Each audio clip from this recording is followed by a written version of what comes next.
Radio Zero.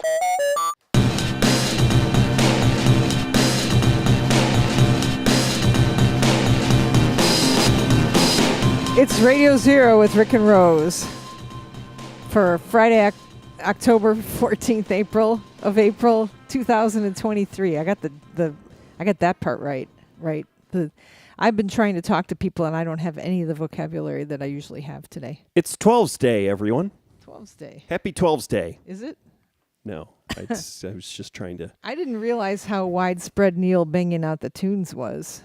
You can subscribe to the podcast on Apple Podcasts, Spotify, Google, radiozero.us. We're live streaming on Facebook on the Radio Zero page and Poster Children page, on Twitch at PCJC USA, and on the Poster Children YouTube channel. You can patronize us at patreon.com/Radio Zero. Thanks to all our patrons. Got some Poster Children shows coming up. There will be more, but these are the officially announced ones. Saturday, May 6th, Champaign, Toast to Taylor Street. That's outside. We will be playing towards the end of the night. So when the tornado arrives. And then Saturday, May 27th. The blizzard happens. Saturday, May 27th, Chicago, Bottom Lounge. Tickets are on sale now. Wait, Saturday when? May 20th? Am I going to be alive then? That'll be amazing. May 27th. That's right. Okay. I'll be there. A couple more shows in the future. But no. Why are we not announcing those? Yeah. I don't think they're officially announced yet. Okay. So good. I don't announce shows before they're officially announced. But no, we will not be playing in your town, most likely. we're most likely. If it's it's far most away, likely within walking distance of our house. Driving a less than a day's drive from our house and nowhere. Where all three of us can drive separate cars, all four of us. I'm counting me and you as one. We're all because we don't have a van anymore. We rented a van though, right? We rented a van to go up to Minneapolis in the blizzard. Did that happen before or after our last Radio Zero? We did Radio Zero last time a day early on a Thursday night. And then we drove up to Minneapolis. So we can talk about that journey. It was 80 degrees here, and then by the time we got up there, and we didn't really hit anything bad until like we stayed in Menominee, right in because I had stayed there before, so I was excited. Like there's a Motel 6 there, and we're gonna like the last time we did a tour, we like stayed in posh like even higher than Super 8 class. Like we stayed in like Hampton. The Duck. We stayed at the Duck Hotel and that was before COVID, right? So I don't think you have the Duck Hotel anymore. I don't know. I couldn't find any more Duck hotels. The hotel with the sign of the Duck where you can get a room with 2 bedrooms in it and like a main area. It was great. A suite. And like a suite with like a little stove where you could make ramen noodles and stuff, and we did that like stay up all night and fall asleep watching Nightline and stuff like that. And we did stay in some Airbnbs, but I didn't really like that so much. Frontline. The Frontline, is that what did I say? Nightline. No, Frontline, sorry. I love Ted Koppel. Anyway. Okay. Anyway. Okay, Rose. Ow. Time to go.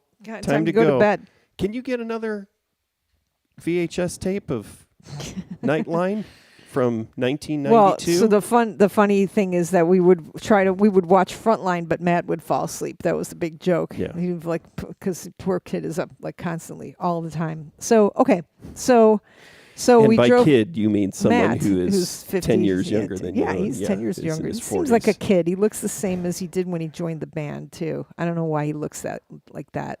Maybe he's a vampire. But so then we after Menominee, like that's when like the shit hit the fan, right? And you were driving through the blizzard. It was like a wet blizzard driving from Menominee, Wisconsin for like an hour to I could have handled the dry blizzard, but this was This was a It was wet like blizzard. wet, It's like dry heat and wet sloppy. heat. All right. So the blizzard that I drove through on the way back to Okay, which took like don't 3 get ahead hours. of yourself Okay. just to get back at me for making fun of dry blizzard. It was a dry blizzard. What do you want? A wet blizzard. It was a wet blizzard. Well, that's the thing about Minneapolis too, is I forget that when you hit the edge of Minneapolis St. Paul, you've got another hour to drive. It's the two cities. is. It's not like Bloomington Normal or Champaign Urbana. No, yeah, or they're far away Tweedledee or from Tweedledum. Yeah, there's more distance there, and that's what I always forget. And so yeah, once we hit the perimeter, that's when the snow started, and it started getting sloppy. And then when we got to the club, which was a beautiful club. Oh my God. And everybody in Minneapolis always is just beautiful. They're just gorgeous. Okay, wait, I didn't have the right thing clicked. So I see you, Cody B gives us the sign of the rock. And Vinmar says, awesome, except the not New Orleans part. Neat fact, my favorite Pearl Jam song used a Frontline episode as the background. That's cool. But I forgot to click on the right thing. I was just looking at blank screen. Sorry. So yeah, all right. So we got to the show and we were early and there was a jazz band playing and what happened? Oh, this is like the tour report. This is our like our tour report. You didn't write a tour I didn't have report. I could have, but But you didn't. okay. So and then we got a dinner. The dinner was fantastic. What did we eat? And that's what's different. So Yeah. it was interesting. Like compared to there's the kind of fancy, interesting food in Chicago, but the Minneapolis that place, the interesting food, there were some interesting flavors. Like it was a little more advanced, I felt. Yeah, just Which like I Minneapolis forgot. is. All the Yeah. people dress advanced there too. It's a little Everybody more- just looks nicer. Yeah. Because you feel like you think it's like not a big city for some reason, because it's so far up there and it's like maybe like it doesn't feel like a big city and then oh wait it's it's a huge city.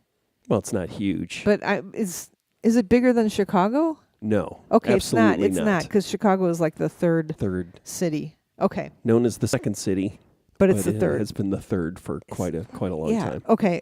So. in the United States. But still, everybody just is really elegant. Oh, everybody just looks fantastic there, in Minneapolis. So the episode was about asylum giving people with mental issues a purpose. An asylum giving people with mental issues a purpose around 1982. Wow. Thanks, Vinmar. Okay. Frontline. Yeah. The Oh. Frontline episode. And what happened? Yeah, so it was snowing by the time we got to the club, and then, yeah, I think there was at least 2 or 3 inches of wet snow on the ground and in the air while we were loading in. It was a pretty substantial, quick.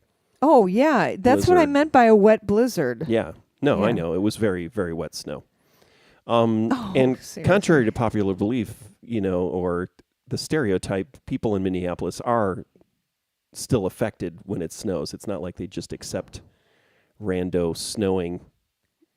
No, in, but they're like, oh, it's snowing. I better go out to the show with my boots on. It's not like it got dark. I can't well, that's come actually not true outside." because I think I'm trying to think of how many people paid, Oh, yeah, bought that's true. tickets. Yeah, I a think lot of it's people- possible Yeah, that it's there were probably 40 the people who did not come to the show who bought tickets. So Yeah. that was Sorry. yeah. But that's what I love about modern gig economics is that people buy tickets in advance and then Well, people They don't show up? or they just want to Yeah. support you. That's they really forget. nice. Yeah, they support you. Yeah. It's like a tip Yeah. jar almost, and Yeah. then you you get the money. That was- yeah. unless it's a big time show where you can get a refund. But Oh, we're not operating in the big time, are we? no. I don't think so. No. Nobody's so called to take that money back. Right. So we were able to pay for our Motel 6 room. That was very nice. And so, but the drive back, and then we played the show, and the show was fantastic. I loved the show. Right? Didn't I? I remember. It was awesome. It sounded great. It was a little weird driving 9 hours and then playing a show, and being, almost 60 years old. But yeah, no, it was. Well, it got weirder. That wasn't the weird part. The driving up, a little bit of a blizzard, playing a show, getting close to 60. Then what happened? Oh, well, okay. Then so we loaded out. Oh yeah, it was it was a terrible blizzard when we were loading out too. But so two guys came to the show and like took a picture of themselves, and they were in a picture that I took of the audience like in 1992 or something like that, or maybe not 92, right? It would have been 97 or something like that. And they didn't even know each other back then, and now they know each other, and they were both at the show. And then I took a picture of them. And I haven't put that picture up yet. I'll have to put the picture of the audience up. Did I? I didn't. I don't think I did. Maybe I did. I can't remember anything. So what was weird? The fact that we stole the other band's snare drum? Oh, that we talked did a little happen. bit about the other band was not the jazz Houston. band. Yeah, Houston was Yeah, fantastic. yeah. God, were they good. Yeah. And then, there was a snare drum sitting by the back door. I remember seeing it in the merch booth sitting there. It was just sitting there. And then, but that was much later. And then that turned out to be the snare drum of the the band that had played earlier, the jazz band that had played the dinner hour. People were helping us load out, so somebody helped us. Helped themselves to somebody else's gear that they had accidentally left behind, but that wound up in our van. But we didn't realize that until the next day. Yeah. And how many miles away? How far is Minneapolis? 200 miles? How long did we drive? If we drove like 9 hours. Yeah, that's... Because we had to... That's pretty far away. Yeah, because we dropped off everybody in Chicago. Anyways, it was still snowing when the show was over, and it was getting to the point where there was a good amount, like a half a foot of snow on the ground in the street when I pulled the minivan up to load out. There was a huge amount of snow, and the streets hadn't been plowed. And then we started driving back to Menominee, which in theory is an hour away from Minneapolis, St. Paul, and the highway was plowed, but it was also still snowing, and not a dry snow. It was a very wet snow. It was terrifying. It was like one of those, like I've always said, the last time we toured, like in January or February, and I remember saying we're never going to tour in January or February and ever again. We're never going to do it. Maybe unless it's in the South, but we'll never do it because you're going to run into a snowstorm. And I didn't adjust for the fact that we were playing in Minneapolis in March 31st, and that there might be a freak snowstorm, which there was. So I drove, and Rick explained to me where the road was. It took two of us. So that was the thing, is the highway was plowed, but it was kind of like one lane was plowed, and it was still snowing, and so it was still full of snow. Yeah. So, and I had my tracking on. We drove 67 miles from 1:09 a.m. to 3:26 a.m. So 2 hours and 17 minutes of driving.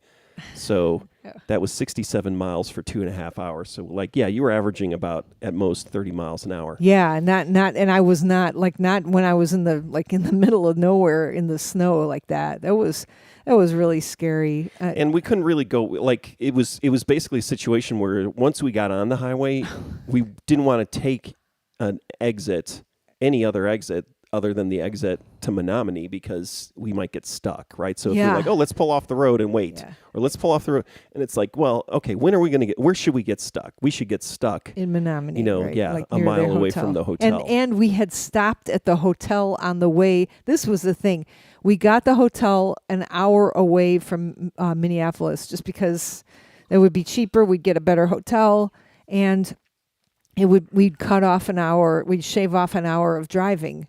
That night, so we would be, so that sucked, because we could have met friends at Minneapolis and eaten breakfast with them. But, so that was like, oh crap, couldn't do that. Yeah. Sarah. We didn't shave any time off. We grew time on our trip. We got an Yeah, extra because it would have been hour and a half. Yeah, it's ridiculous. I think I feel like the most terrifying moment was trying to pass the snowplow.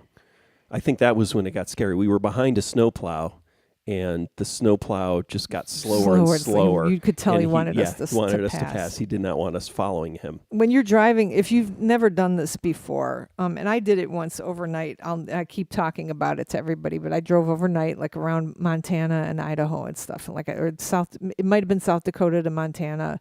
Just we had an overnight drive, and it was a blizzard like this, and everybody was asleep, and I was just like white knuckling it and just following this other car, this little car, just through like hours and hours of wilderness. And then the car pulled off the road to get gas, and I did too. I pulled off, and we were like, "Hello, sir," and then he got back on, and then I just followed him the whole way.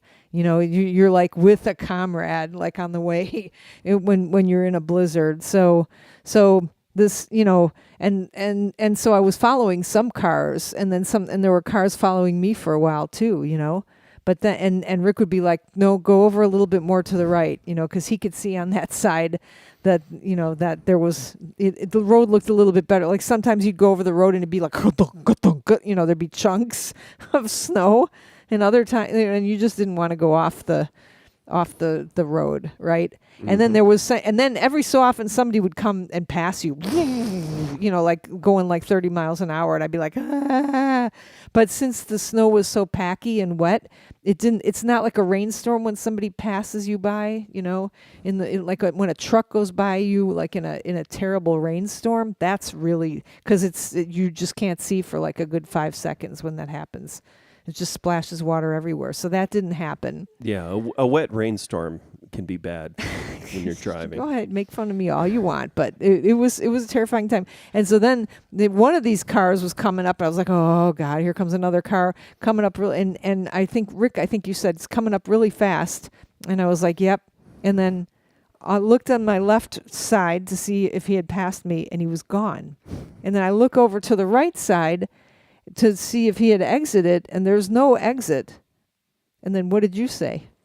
I just looked in the rearview mirror, and there were just two taillights, sort of akimbo, a kilter, off kilter. 45 degrees. Yeah, so like kind of, so it was like, oh, that guy's going really fast, and then that's what happened. It went off the road, totally 180'd, and went into the ditch. Yeah. So that's the lesson. Well, first off, probably you shouldn't drive in a snowstorm, but if you do, don't drive fast. And maybe don't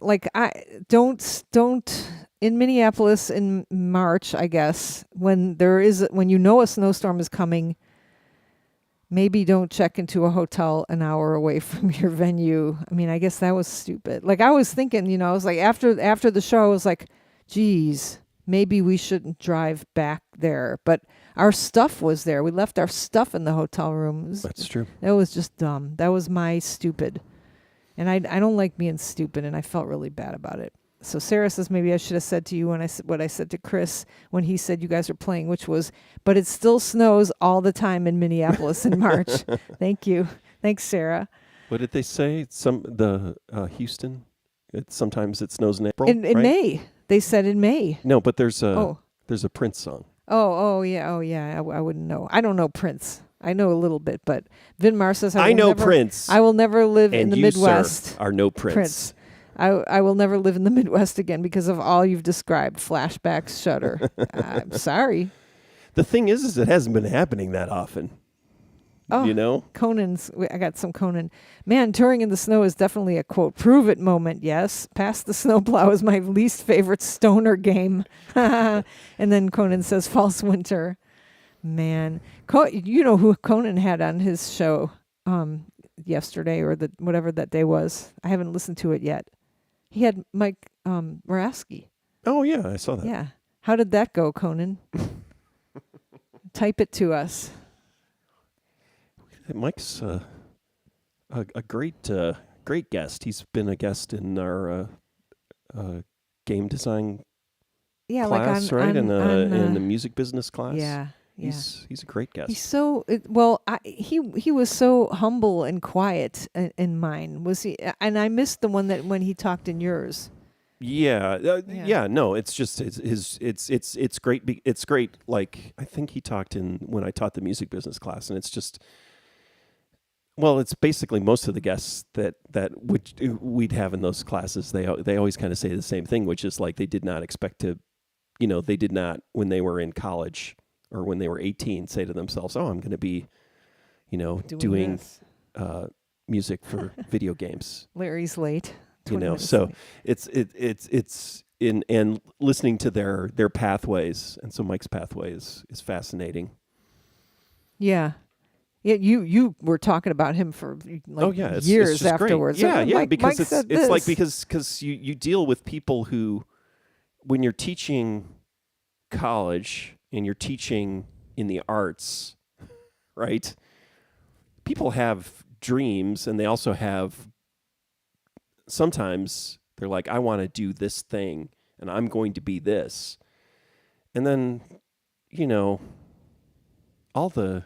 Well, I guess it's just probably because of being in punk rock and stuff, but all the people who have been very successful, the successful people we know, they followed this pathway that was not preordained, and they kind of took their own path and an interesting pathway and wound up in these successful roles.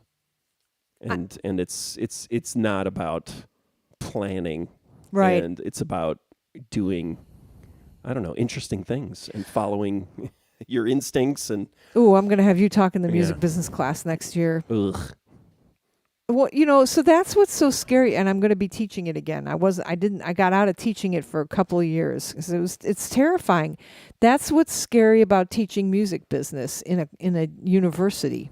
It's like you can teach, like I can teach computer programming, and after 16 weeks, you're going to know a little bit how to write a program. You can teach graphic design, and you'll be able to design stuff. Music business. You'll know how the business works. You'll know, and maybe if you read the book, you'll know how the money flows through the business. But you need to, in order to work in the music industry, you need to do exactly what you're just talking about. Is like you need to be outside all the time. You need to go places. You need to do stuff, and it's not the stuff that you need to do. I was going to say is not in the book, but like chapter 1 of the book, or the first chapter of that book that we use is like how to write a song. And it's like here's how you get help writing this. It's like all about songwriting. It's a good book, but like you can't. It's really hard to teach people from a textbook, I think, how to make it in the music industry. You got to get lucky. You got to and not only by getting lucky, I mean you have to just always. I guess they use the word hustling all the time. well, yeah, right? but you're talking. That's two different things. I mean, learning Yeah. about the music business, Yeah, learning how to work within the music business. yeah. How to Is make your completely own different than what opportunities. what was the last thing you say? Hustling, Making it Yeah, in the music business, right? That's Yeah. I think. I mean, and on top of it, I mean, you learn. That's the idea of a liberal arts education. Is you're not just learning how to do, like how to make it in the music business. Right. You're also learning how to, I don't know, think critically and how to make it. yeah, Just do other how to do build stuff. other Yeah. skills. Yeah. Like Yeah. how to write, maybe. Yeah, I mean, there are all sorts of things going on. So, I mean, it's difficult maybe to teach about, but I think entrepreneurship is the same way, right? So people have to teach about being entrepreneurial. I mean, it's the same kind of thing. yeah. I mean, and I it's- need to look more into. It's so good that I'm going to be teaching music business. 'Cause it's I'm kind of excited to the do same that. thing. Somebody says, "Oh, I want to make a startup and I'm going to be a billionaire," and it's like, okay, fine. I'm going to make music and I'm going to be a billionaire. It's kind of I'm going to be a baseball pitcher. I'm going to be a billionaire. Yeah, exactly. That I mean, not everybody gets to do that, but if you're teaching it and they're getting an education, yeah, your job is to teach them Yeah. how to, I don't know. I think I can do it this time. Yeah, I think you do fine. And that's what you're saying too. I mean, I have guests and everything. It's not Yeah. not like you just teach out of the textbook. Right, exactly. Yeah. So Conan says that Mike was rad and that Mike is always good. And he says, a fella you can talk to about anything, like Ian MacKay or Steve Albini. Yeah. You can talk to those people about anything. They can talk about anything. And then I've got Larry saying he's 20 minutes late. And then Gordon says, snow. It's 86 in Buffalo. It's 86 here, too. It's hot now. Yeah. Does it snow in Buffalo? It's true. Yeah. Apparently it's not snowing there now. Well, yeah, that was the thing. So we got done. We got to Menominee 2.5 hours later, and then woke up and it was slushy, but the snow was already melting. And then by the time we ate at a nice little coffee shop. Oh yeah, that was the best. The snow was already melting. It was turning into a swamp. And then by the time we got to Madison, there was no snow. Yeah. And then by the time we got home, it was pretty warm again. So it was. I don't know. It's interesting to see what our future is going to look like, which is that anytime we have a show, it's going to be a blizzard, well, no matter what time of year it is. What you're saying is this: you can't tour in January and February because of snow. And my guess is that those type of rules. We've talked about this. Somebody said is just the concept of seasons. It's going to go away. Yeah, it's going away. Yeah. It's not even that it's going to go away. It's like the long it's tail. going away. It's like the long tail. Well, the metaphor I keep using is that time I was driving in Wyoming and I was on the black ice and I basically fishtailed for a mile, until we connected to pavement again. Yeah. And that's what's going on. We're going to be fishtailing through different all weather. Right. You're going to be spiraling into the fishtailing into the different weather. And I'm not going to have it. I'm going to keep it light and positive today. So, wait, why? Sorry. Why? I don't know. Because I got depressed yesterday. So, okay. So what did the Dalai Lama do? I don't even want to say. Wait, okay, what? Because I didn't look. I know there's a video about it. I didn't watch the video. I didn't watch the video either. What? Some kid asked him for a hug, and then he said, "You can suck my tongue." Is that what he said? Is that what happened? Or is it worse? I think that's it. Or is it worse? Well, it already makes me uncomfortable. Dude who lives in Tibet, and he's like a religious figure, and okay, I'm sure they're not all creepy pedophiles, but probably most of them. No, okay, sorry. I can see that just because somebody's a holy figure does not preclude them from being a pedophile. That's all I'll true. say. I'll agree with that statement. Okay, good. There you go. You're welcome. Thank you for stating something that should be stated all the time. And we have a picture of him up somewhere, like in the kitchen. I'll take it down, I guess. I don't know. That doesn't even sound coherent. Doesn't say. Yeah. What is he? He's in his 80s now, right? Yeah, he didn't sound terribly coherent, when we've seen him before. He's just like, I have a pimple, ha, ha, ha, ha. It's like a crazy guy who meditates all the time.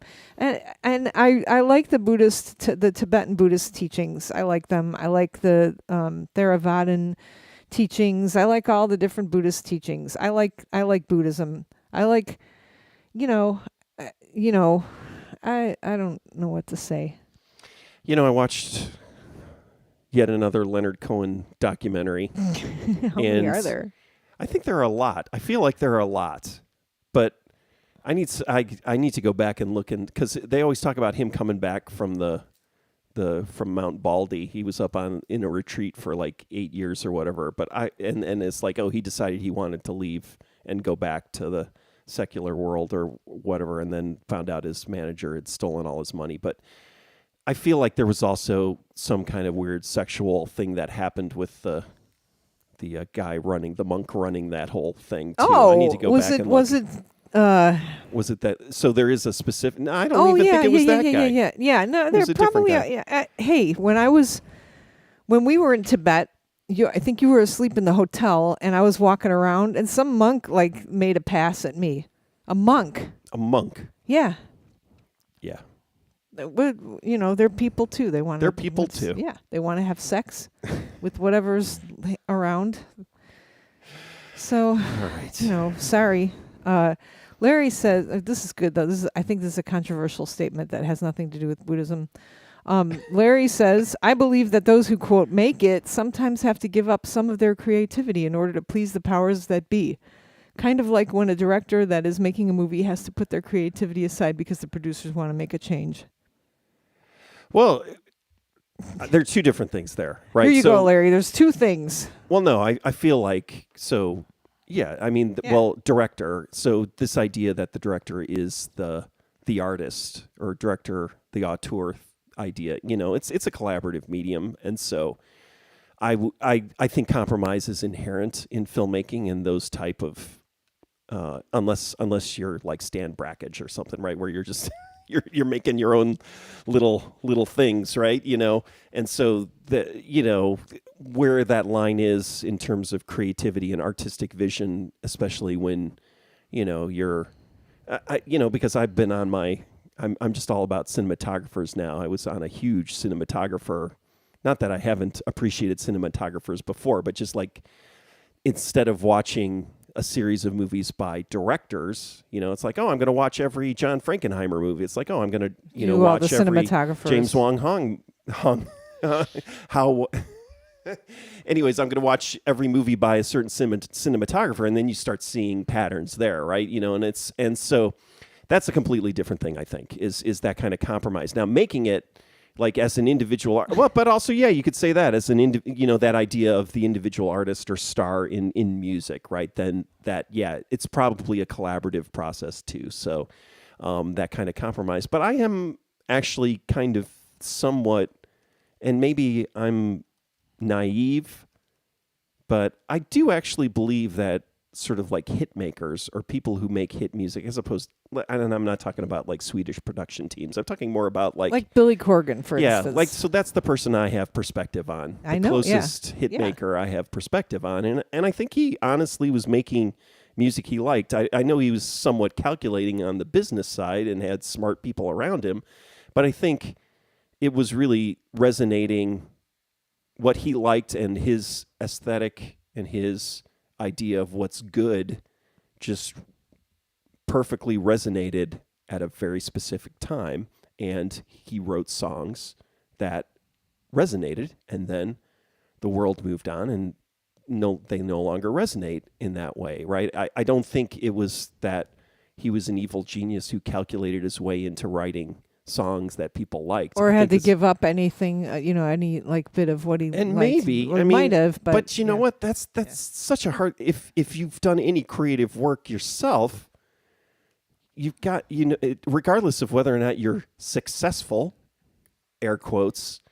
You're constantly giving it's up always stuff. compromise, right? It's always like, even with yourself, this is shit, or should I do this? It's you know what? It's true. Who's the little person, who's the voice in your head? Who's the audience? Is it just purely you? No, it's not you. And even if you're blind to who you're making music for, even if there's something in there that's, telling you what's good and what's not. Now, and I think if you bypass that and try to make, I do believe you can't quantify it, and but there are people who are like hit makers, and they'll teach you how, and you'll give up stuff so anyway, Larry says, I don't think I worded that right. I'm going on 3 hours of sleep. I think it was fine. Not being it's critical. Fine. It's just you really triggered me into stuff I think about a lot too much, probably. And Larry, you need to get more sleep if you're going to use that as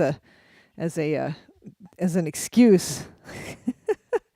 I myself drove to Eureka, Illinois to visit the hospital there. Oh, what Eureka, the hell? College town. Of Ronald Eureka Reagan. College, where it's on the Ronald Reagan Trail, which we have in Illinois. Because Ronald Reagan lived in various places in Illinois, and apparently some people are proud of that. Well, how was that? You don't sleep very well, so you thought you'd get a sleep study. What's going on with that? Give us an update. I don't know. Oh, I'll wait. Get the data, and then I got a follow up. Got some music. Tell us about what you had to wear. No. That would be the sound if I actually was able to sleep. There we go. Well, nothing's happened yet. I mean, I think I've complained about it already. It's been a nightmare process. I looked back my appointment with the pulmonologist. So I had my regular doctor's appointment in July, I think, and then I was able to get an appointment with a pulmonologist, which was in November. So July to November. What did they and say then about your lungs? It's Your heart, whatever. What's nothing. the It was just an interview. He didn't. I don't think he checked anything. I don't think he touched me. The pulmonologist. I don't think my doctor did either. They're not. Doctors aren't touching people anymore at all. Oh, my doctor touches me. Yeah. Anyway, well, go on. good. Yeah. I think maybe they just don't want to touch me. No. Maybe I should feel bad about myself, but I'm you want kind your of happy balls, about it. You want your nuts fondled? It's really. I think it feels like there's a new thing going on. Maybe it is just me, or they think, or somebody wrote down this guy does not like to be touched or something. But I think they just kind of ask, is everything okay? And it's like, well, no, I've got one testicle the size of a basketball, Wait, and is one that is true? no, Okay. but it's like I think they're more relying on you patients. to tell them. Yeah. Yeah, And if there's actually, something wrong. Our 14-year-old was devastated that his nuts were not fondled. That's not true. I know it's not true. He was so stressed out. He was doctor's going to feel my nuts again, and I'm like, listen, it's a doctor. It's not a sexual thing. He needs to feel your nuts to make sure that everything's okay. This is going to be the only person who's going to, He let needs you to know make if there's sure all something three wrong. of them are there. What? 3? I'm supposed to have 3? Yeah. In my family, I want to make sure that, Larry says doctor doesn't do hernia checks anymore. I want my family to be able to talk, like when they do drugs, I want them to tell me if one of their nuts is hanging loose. I want them to tell me. I want all the information. No information is too much information for me, because I want to make sure, I don't want you to grow up and like be harboring like us, like I was, I like had questions when I was little, and like I asked my mom, and she didn't. I would have preferred an answer that I would have give. So that reminds me of the time when I was senior in high school. I got deathly ill. I turned jaundiced and bright yellow, and the day, like, I wore a green sweater to school, I remember, and then I was sitting at the lunch table, and I could barely keep my head up, and somebody said to me, "You're clashing with your sweater." And apparently it was so yellow. And then I got home and got McDonald's, which at the time, this is really terrible, I would eat 2 quarter pounders with cheese, and I ate the first one, and then it almost evacuated out of my body almost as quickly as I had eaten it.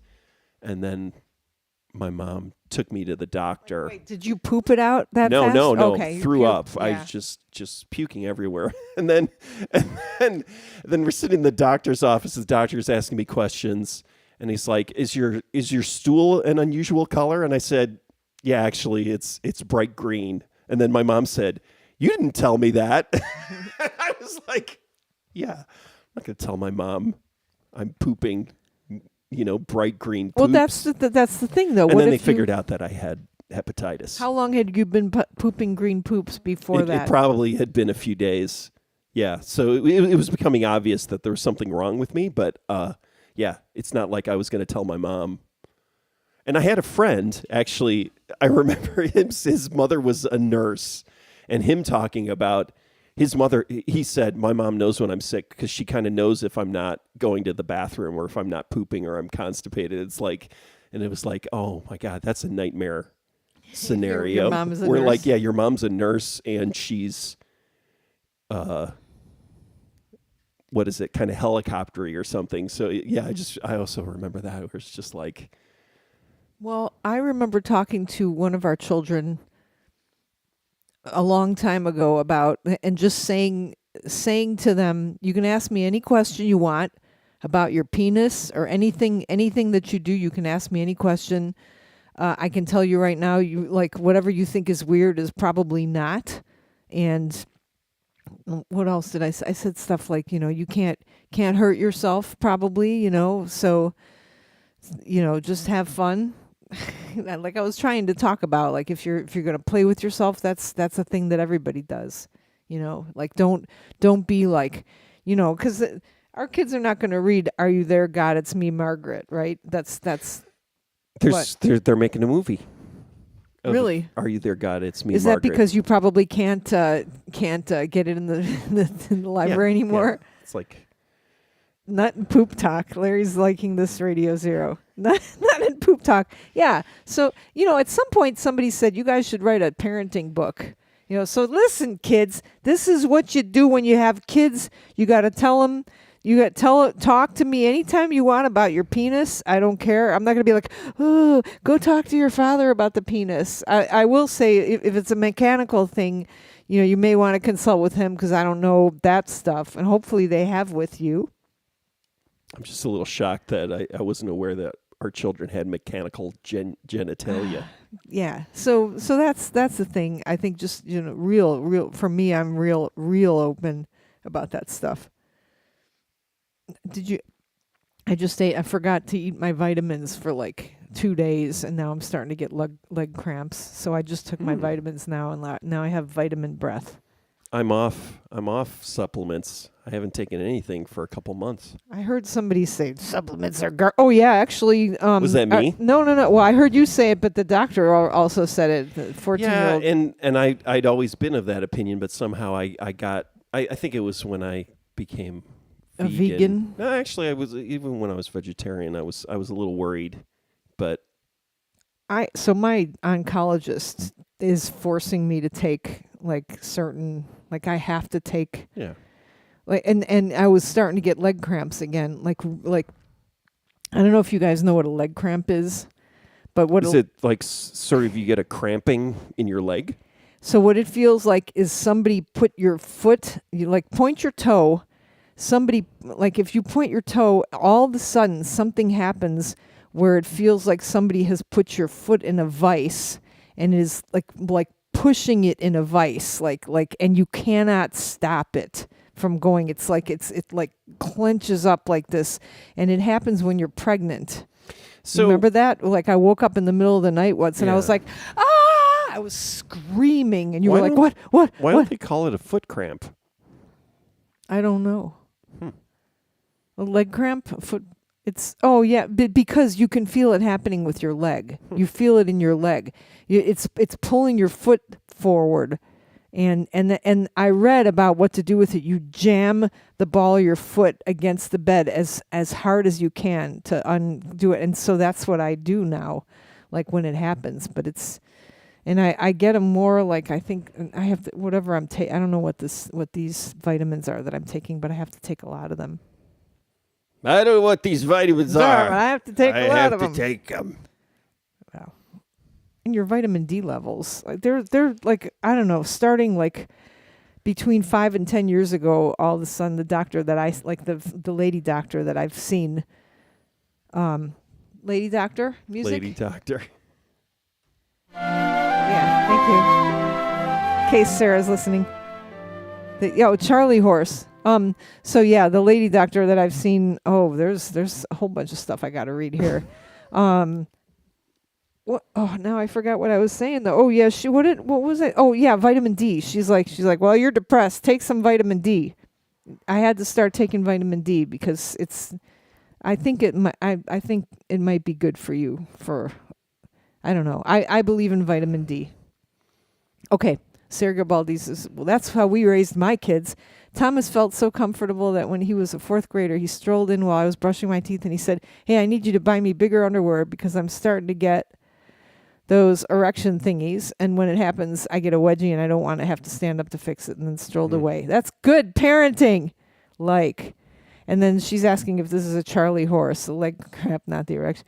It's not a Charlie horse. It happens magnesium. Yeah, my sister's taking magnesium. I thought it was potassium. It is potassium, I think. But the leg, it's like a mechanism that just starts happening. If I point my toe, at the wrong time, and I haven't been taking these vitamins. What about gamma rays? Have you tried that? Oh, shut up! Fuck you.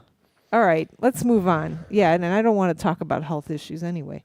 Stupid. We're old. That's all we're going to talk God. about. That's all we have to talk about.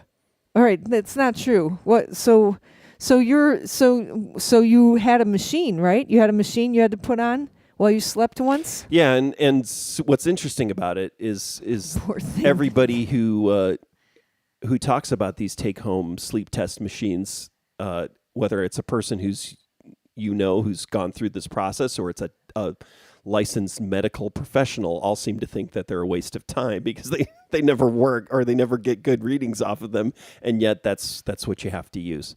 Although somebody did say, yeah, even the overnight sleeping in the sleep clinic test was not good because they didn't sleep anyways. So yeah, I had it was like a chest, like a band to check your breathing, and then I had a nose thing. And you haven't gotten the the information back yet? No, but I've got a follow-up appointment with a nurse practitioner, not the real pulmonologist. That was a terrible thing to say. They know. Yeah, no, I know. What they're talking about. When to look at the data. Yeah.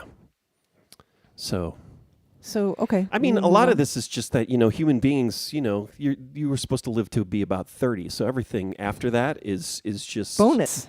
Yeah, and it's basically your body's not built to live beyond that. Yeah. So things are going to go wrong. You guys watched the Brooke Shields documentary? I haven't watched it yet. And warm milk helps Larry sleep. Yeah. You know what? You know what helps me? I heard about this. Right? Is like you heat up your body. You take like a hot bath or something, or a hot shower or something, and then as your body cools down, it wants to go to sleep. Again, as I've said a number of times, I don't have a problem falling asleep. I used to have a problem falling asleep. I can fall asleep. I am pretty good at controlling my body temperature. I definitely believe that the colder room, colder temperature helps me sleep. I do all that. It's the waking up at 4 a.m. and not being able to go back to sleep. That's the problem. Yeah, that happens to me. I hate and then, that. I had the recommendation like water, drink water. But the reason why, that maybe you're dehydrated, but then the problem is if I drink a lot of water before I go to bed, and I drink a lot, that's the thing is I do drink a lot of water. I don't think I'm dehydrated, but if I drank a huge amount, then I'd wake up and have to pee. But if I'm already waking up and have to pee and then being able to go back to sleep. But that's the thing is my grandmother on my father's side, my father's mother, I don't think slept for the last 20 years of her life. She just would doze off and then sit looking out the window at Marquette Park for most of the day and night. It was just always, I've heard of always other people, looking out other the old window. people doing that too. Yeah. So that may be just you. might be me. Yeah, I'm just going to be the old man staring out the window all day and night, calling 911 when I see a suspicious person walking down the street. Is that what your grandma did? No, Okay. she was Hope on the not. Yeah, no, she was. I think her apartment was on the 3rd floor. Sarah says you would like the first part of the Brooke Shields documentary. It talks about 70s movies. So good. Yeah. What'd you think of our guest today? We had since there's no hip hop going on at Illinois State University yet. Well, there is though. There's been some entrances into it or whatever, right? There's like a hip hop display, like exhibition going on. I think right now actually is either in the Bone Student Center. I can't remember where it is, or library or something like that. Did you get an email about that? There's like a hip hop I don't think it's a non. Yeah, I don't think that we're in a hip hop desert. Right, we're not in a hip hop desert, but Because but of course hip hop is basically mainstream pop culture now. I mean that's the thing is. Yeah. It's always strange to me when people talk about hip hop as being sort of new and not mainstream. Right, because it's totally mainstream. But we had a local hip hop artist come and talk with our students yesterday, and then just to the faculty today. Did you like it? Yeah. Yeah, he was great. What did you like? Well, it's the same thing. It's like musicians, community. Yeah. multimedia, being responsible for, getting the word out about what you do and supporting your community, and your community will support you. Yeah. It's Yeah. all that same kind of stuff. Musicians, So are really good guy. Name is V8 Vast Change, and has put on some shows here, but also like really just really aware of his process, and really aware of like his place in the in the community, and like helping out the community, and just really aware of the business, and putting stuff on, very confident about I really liked that. Told our students, when you walk into the room, you got to walk with your head held high. You got to have some sort of confidence and look at people in the eye, and then people will be like, who is that? And he talked about that, and like talked all about body language to our students and everything like that.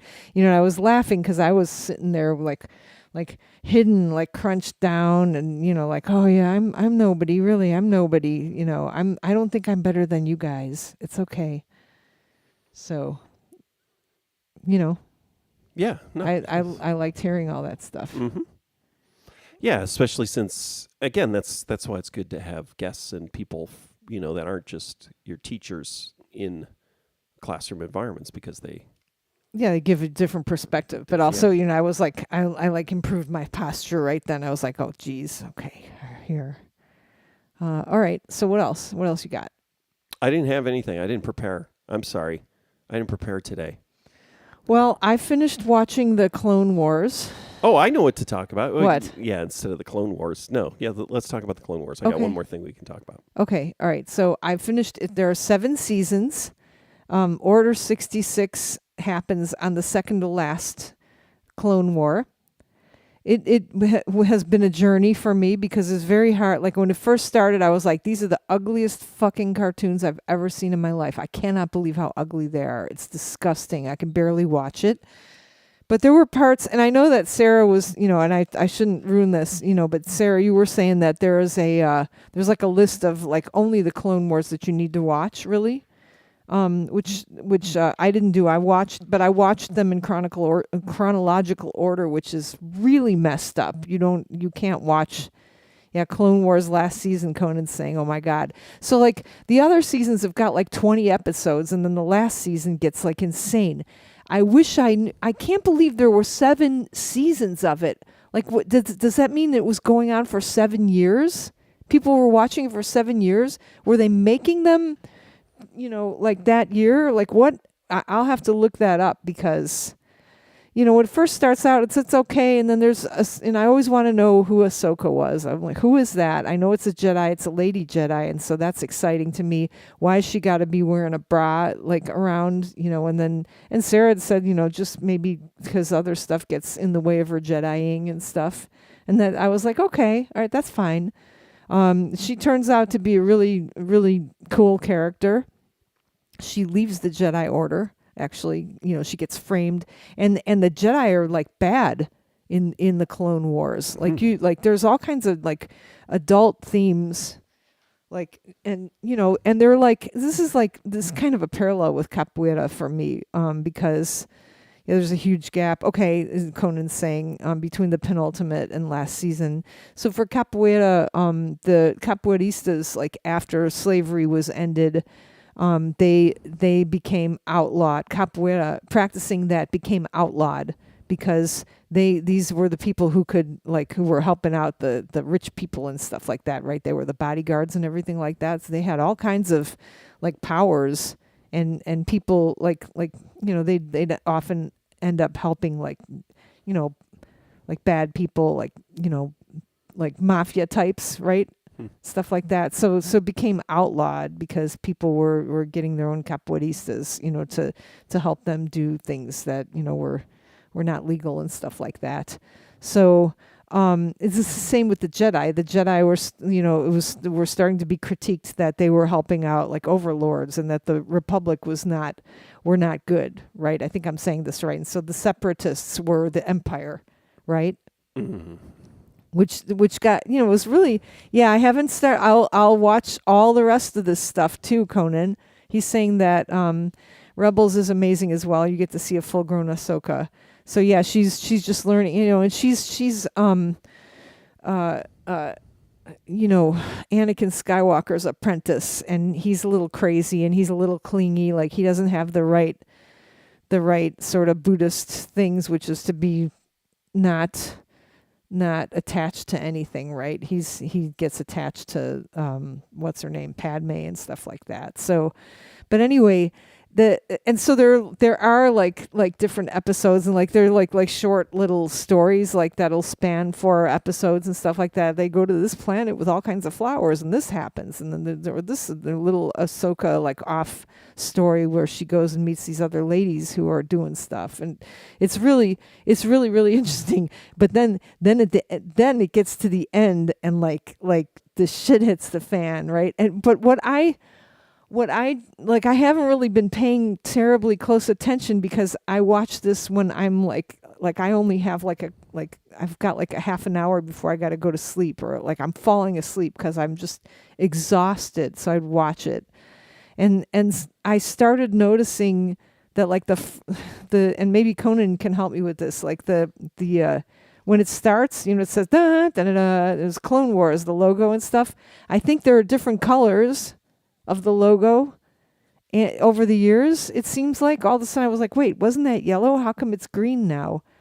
And then like and there's always an announcer, it would be like, war, this is happening now, people are, there's a battle on clavicle, and the Jedi are going to save it and stuff like that.